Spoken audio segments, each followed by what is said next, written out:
નમસ્કાર વિદ્યાર્થી મિત્રો, આજના વિડીયોમાં આપણે જોવાના છીએ ગુજરાતીના મોસ્ટ આઈએમપી પેપર જે તમારે એપ્રિલ મહિનામાં આવનારી દ્વિતીય સત્રની વાર્ષિક પરીક્ષા માટે ખૂબ જ અગત્યનો છે।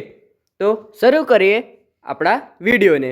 પ્રશ્ન 1, આપેલા ફકરાને આધારે નીચે આપેલા પ્રશ્નોના જવાબ આપો।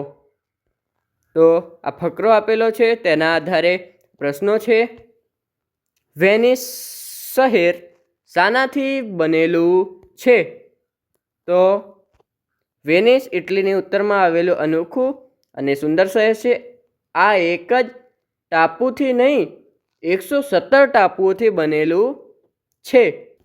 તો વેનિસ શહેર 117 ટાપુઓથી બનેલું છે। હવે આગળનો પ્રશ્ન, વેનિસ શહેરમાં મોટર કાર કે બસો કેમ નથી? તો તેનું પણ તો વેનિસ શહેરમાં મોટર કાર કે બસો કેમ નથી એ પણ તમે ફકરામાંથી શોધીને લખી શકો છો। આગળ છે, વેનિસ શહેરમાં નાવડીઓની શી વિશેષતા છે? પછી વેનિસ શહેરમાં ટાપુઓ શાનાથી જોડાયેલા છે? તો વેનિસ શહેરના ટાપુઓ 400 પુલ વડે જોડાયેલા છે। ગોંડોલા કોને કહેવામાં આવે છે? તો તળિયાવાળી નાવડીઓને ગોંડોલા કહેવાય છે। ચપટા તળિયાવાળી લાંબી નાવડીઓને ગોંડોલા કહેવાય છે। હવે આગળ પ્રશ્ન 2 નીચેના પ્રશ્નોના જવાબ આપો। ગાંધીના મતે શારીરિક કેળવણીનું વિદ્યાભ્યાસમાં સ્થાન કેવું હતું? એ તમે જાતે લખી શકો છો। આ પ્રશ્ન પેપર તમારા જાતે પ્રેક્ટિસ કરવા માટે છે, તેથી હું અમુક પ્રશ્નોના જવાબ તમને સોલ્વ કરાવું છું, બાકી તમારે જાતે જ લખીને પ્રેક્ટિસ કરવાની છે, કારણ કે આ પ્રશ્ન પેપર ખૂબ જ અગત્યનો આઈએમપી પ્રશ્ન પેપર છે। આમાંથી જ ઘણા પ્રશ્નો પૂછાય એવા છે। તો આ તમે જાતે પાકું કરજો, અને કોઈ પણ પ્રશ્નમાં ડાઉટ હોય તો તમે કમેન્ટમાં પૂછી શકો છો। હવે આગળના પ્રશ્ન, નવા બૂટ મળતા લેખકને કેવો અનુભવ થયો? 3, સોમનાથે આપેલા કાગળ જીવરામ ભટ્ટ શા માટે વાંચવાની ના પાડે છે? હવે નીચેના પ્રશ્નોના જવાબ આપો। ગ્રામ માતા કાવ્યને આધારે રાજાનું વર્ણન કરો। 2, નમેલી ડાળીના ઉદાહરણથી કવિ શું સૂચવે છે? હવે આગળના પ્રશ્નો તરફ જોઈએ। પ્રશ્ન 3 નીચેના પ્રશ્નોના જવાબ આપો। 1, સિંહે દરબારના ઉપકારનો બદલો કેવી રીતે વાળ્યો? 2, ધનપાલ શેઠે વહુઓનું પારખું શી રીતે કર્યું? હવે નીચેના પ્રશ્નોના જવાબ આપો।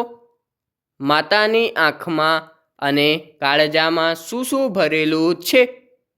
પછી 2, સંત અને અગરબત્તીનો મહિમા શા માટે ગવાય છે? કે સંત અને અગરબત્તી બંને પોતે બળીને બીજાને સુગંધ આપે છે, તેથી તેમની મહિમા ગવાયું છે। આ પ્રકારે તમે લખી શકો છો। તે પછી 3, વૃદ્ધા આંખમાં આંસુ સાથે શું બોલ્યા? તો એ તમે લખવાનું છે જાતે જ।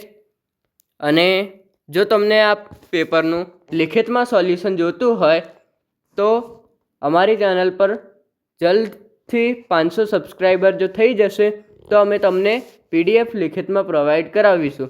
તો ચેનલને સબસ્ક્રાઈબ કરી લેજો અને મિત્રો સુધી પણ શેર કરજો।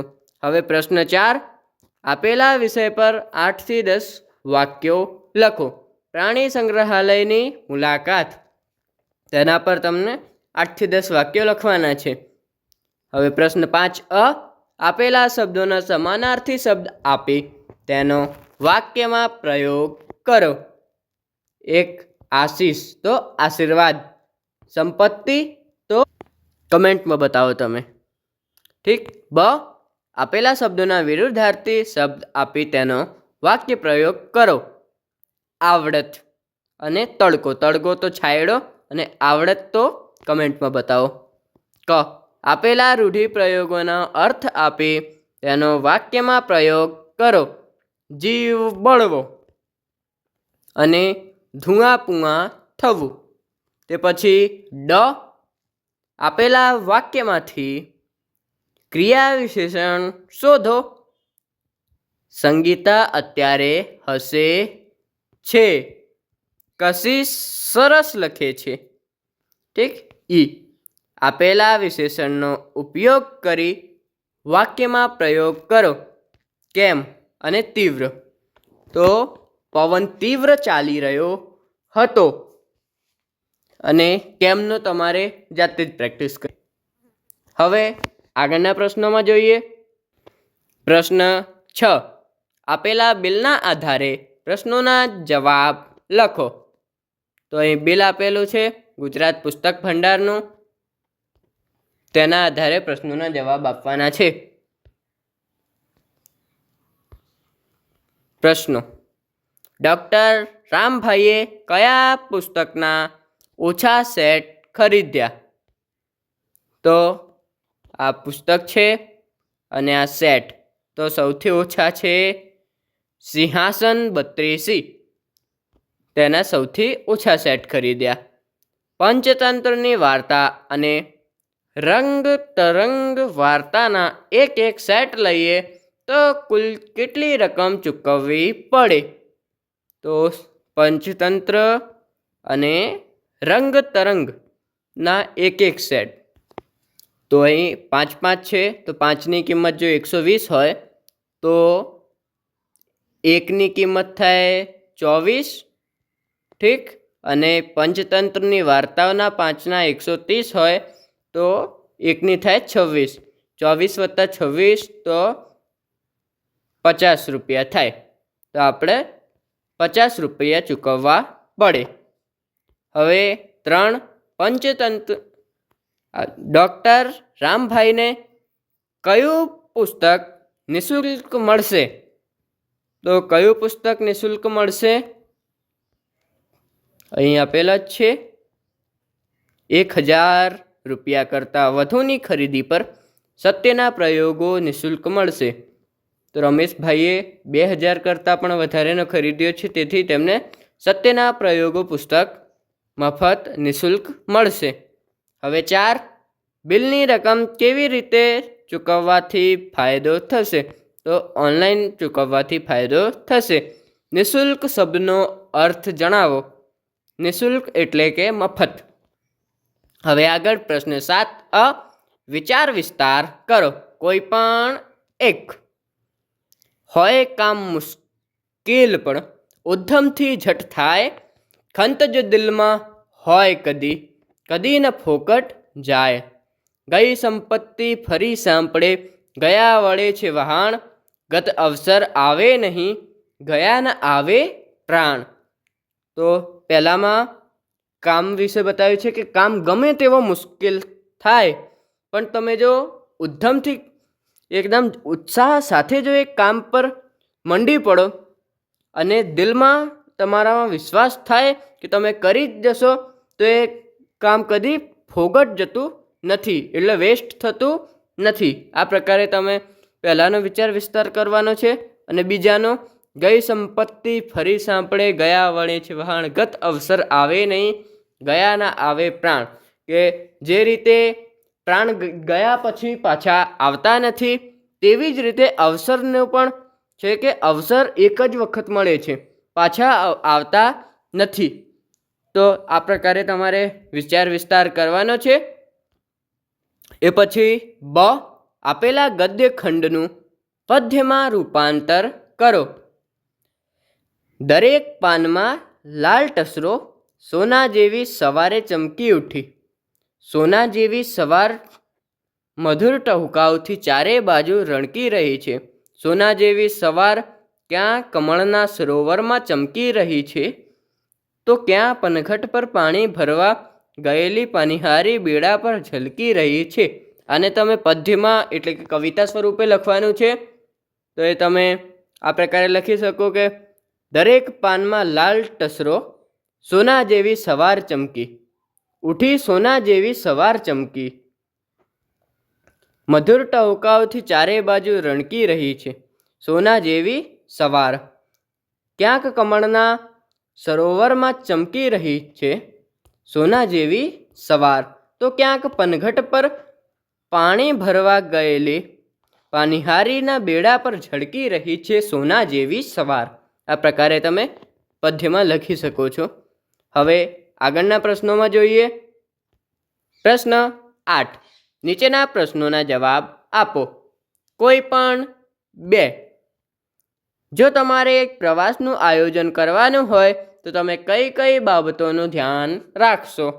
તો જો તમારે પ્રવાસનું આયોજન કરવાનું છે, સૌ પ્રથમ ધ્યાન રાખવાનું કે જવામાં સહેલું પડે, કે વધારે કંઈ મુશ્કેલ ના થવી જોઈએ જવામાં, બીજું કંઈક જાણવા મળતું હોય, ત્યાં સમય વેસ્ટ ના થતો હોય, એ પ્રકારે તમે લખી શકો છો. એ પછી બીજો, જો તમે મેળામાં ગયા હોય અને તમારા માતા પિતાથી વિખૂટા પડી જાઓ તો તમે શું કરો? તો મેળામાં જે માઇક પર બોલતા હોય છે નામ, કે ખોવાયેલા ત્યાં જવાનું અથવા કોઈની જોડે ફોન કરાવવાનો, એ પણ લખી શકો છો. 3. શાળામાં સત્રાંત પરીક્ષા છે અને તે જ સમયે ઘેર તમારી બહેનના લગ્ન છે, તો તમે શું કરશો? એ તમારે જાતે જ લખવાનું છે કે તમે શું કરશો. હવે પ્રશ્ન 9. આપેલા વિષય પર અહેવાલ લખો. 1. તમારી શાળામાં ઉજવાયેલ રમતોત્સવની ઉજવણી. તો લખવાનું શરૂઆત કરવાની કે ફકરા પાડીને અમારી શાળા ખાલી જગ્યામાં, તમારી શાળાનું જે નામ હોય તે, કે અમારી શાળામાં તારીખ ખાલી જગ્યાના રોજ રમતોત્સવનો ઉજવાયો હતો. તેમાં શાળાના વિદ્યાર્થીઓ, શિક્ષકો, આચાર્યશ્રી બધા એ ઉત્સાહપૂર્વક ભાગ લીધો હતો. કાર્યક્રમની શરૂઆત આચાર્યશ્રી દ્વારા કરવામાં આવી હતી, જેમાં તેમણે થોડું ભાષણ આપેલું. તે બાદ અલગ અલગ પ્રકારની રમતો રમેલી અને સાંજે છૂટા પડ્યા. આ પ્રકારે લખી શકો છો. અને બીજું, તમારી શાળામાં ઉજવાયેલ વિજ્ઞાન મેળાની ઉજવણી. અહેવાલો બધા એક જ જેવા હોય છે.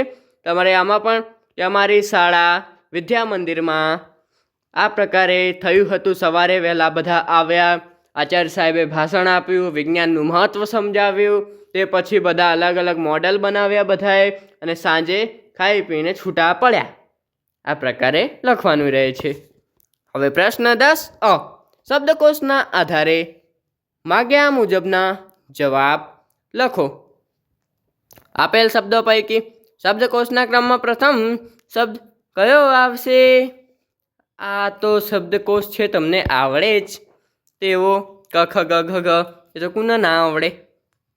તો આ તમે જોઈ શકો છો, જાતે પ્રેક્ટિસ કરી લેજો. હવે આપેલ શબ્દ જોડકા વાંચી બંનેના અર્થ આપી વાક્યમાં પ્રયોગ કરો. જગ, જગ એટલે દુનિયા. જંગ એટલે યુદ્ધ. સાપ અને સાપ.